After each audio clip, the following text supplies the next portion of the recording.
lui Ceren Yilmaz. Another one, Ceren Yilmaz from Turkey. Congratulations, Ceren! Iată ce am citit că vine Fuguța. Ceylan da gitsin, Ceylan da. Tot certificat de excelență la secțiunea instrumentală se acordă lui Claudiu Hamciuc.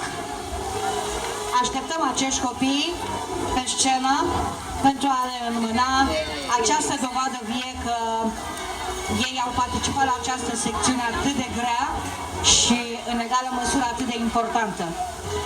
Iată cea mai mică din participanți la secțiunea instrumentală. Tot certificat de excelență se acordă lui David Grigore. Felicitări, David!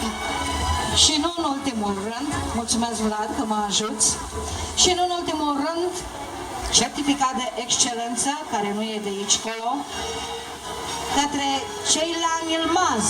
Este surioara celei micuțe. Felicitări, Turcia! Ceylan Yilmaz from Turkey.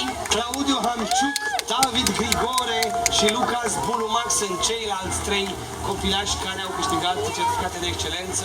Doi dintre ei știu sigur că au plecat spre orașul lor pentru că aveau o tabără la care trebuiau să ajungă, însă noi o să transmitem, bineînțeles, aceste trofee. Iată și diplomatorul să ofer cele mici aplauze cu copiilor curajoși pentru această secțiune foarte grea. Felicitări!